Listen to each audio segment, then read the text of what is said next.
Hey guys, it's Chris from Highline Guitars, and you're watching another episode From the Luthier's Workbench. In the last episode, I introduced one of the new guitar designs that I'm working on called the Bravo, and I also mentioned that I'm working on a second design, and that one is going to be called the Echo. So I'm going to bring you in a little bit closer here in a second, and I'm going to show you what that guitar is going to look like.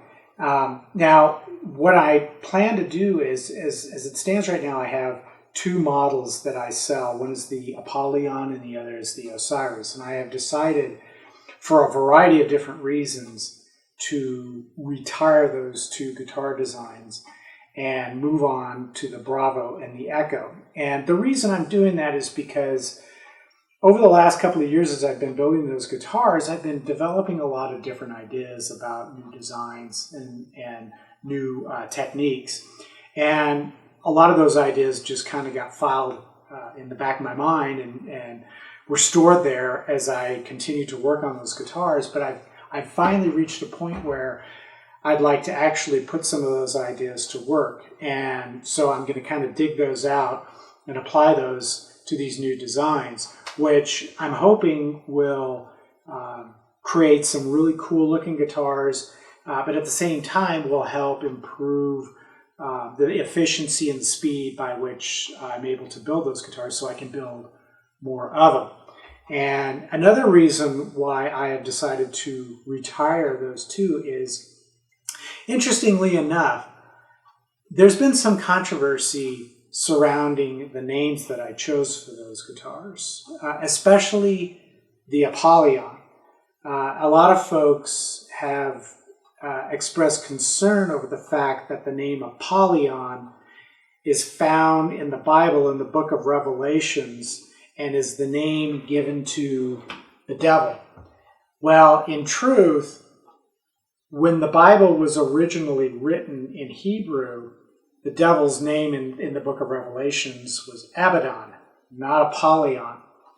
Apollyon was used when the Hebrew Bible was translated into the Greek language as Christianity began to spread. And the Greeks, the early Christian Greeks, they didn't like the idea of people worshiping the god Apollo. So to try to convert people to Christianity, as they translated the Bible, they decided to change the name of the devil from Abaddon to Apollyon. Apollyon was a name that was actually used by many Greeks for their god Apollo. At the same time, the Greeks were butting heads with what was left of the ancient Roman Empire. And at that time, when the Greeks were translating the Bible, the Roman emperor, I forget his name, he claimed that he was the god Apollo incarnate. So in order to insult him, it's believed that some of these early Greek Christians called the devil Apollyon so that people would think that this Roman emperor was the devil. Anyway, that's your biblical history lesson for today, and that's all I'm going to say on it. But Osiris is the Egyptian god of the night. And of course, whenever you say god of the night, people think, oh, it's a dark, evil spirit, but it's not. It's just the god of the dark night. Anyway, I've decided I'm going to move those aside and make room for the new guitars. Oh, and here's another thing. I got a comment on one of my videos about, it was the last one, about how Kiesel Guitars has started offering a guitar called the Osiris. And my guitar, my Osiris, has been out for about 5 years now. And so it predates the Kiesel Osiris by quite a while. However, I never registered that name, Osiris, in relation to guitars.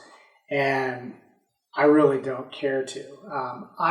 I name my guitars the way I do solely to help me keep track of what guitars I'm building for whom. And so I don't mix up a double cutaway and a single cutaway or, whatever. It just helps me keep them straight.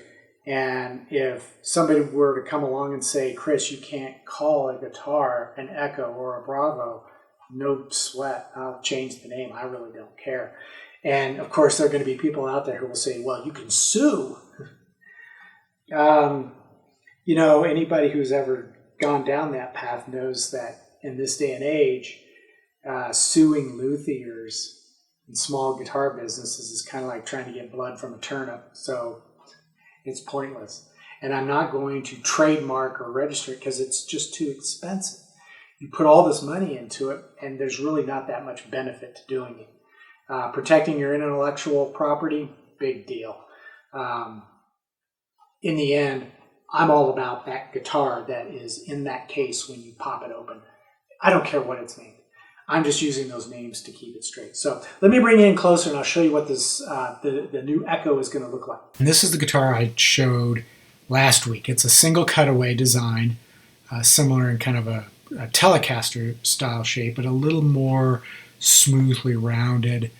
And it's going to feature, as I've said, a set-in neck.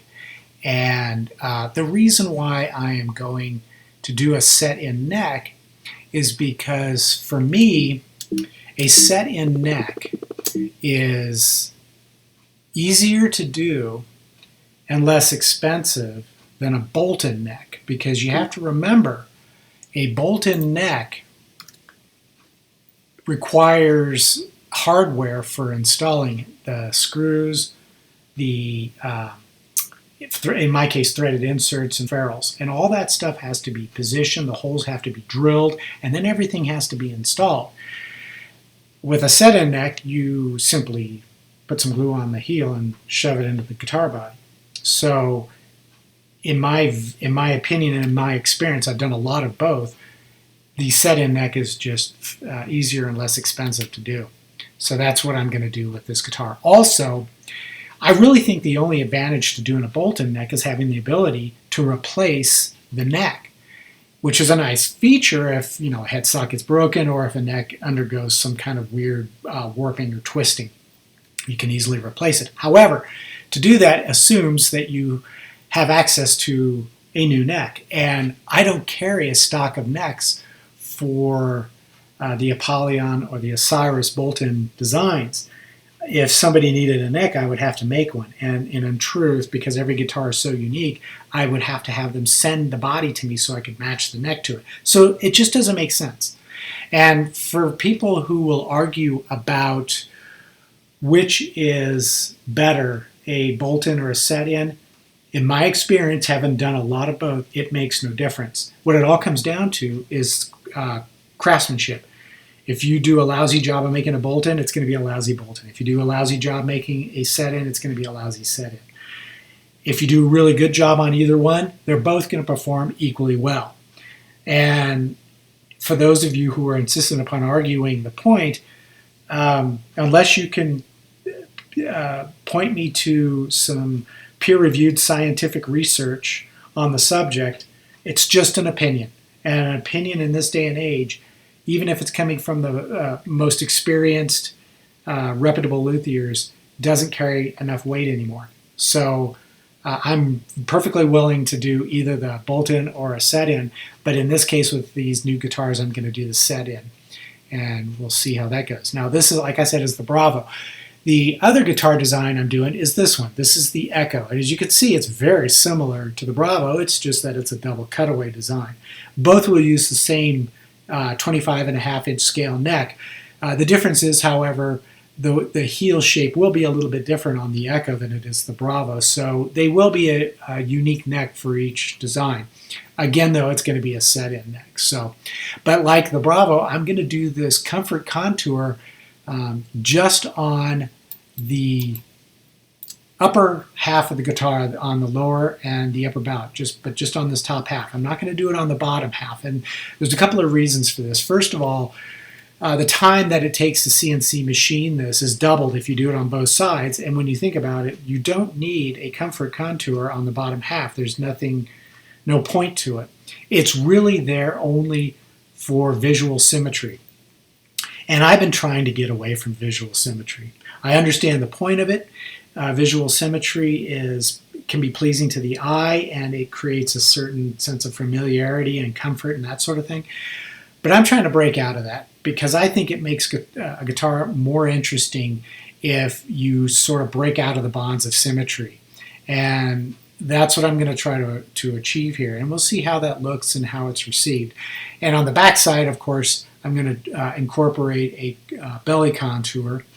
I think that just makes the guitar a little bit more comfortable. And the thing is when you start removing some of all this wood, you can reduce the weight of the guitar. So, but that is the basic design of the Echo and the design of the Bravo. Now, an offshoot of the Echo is going to be this one. This is the Echo Mini.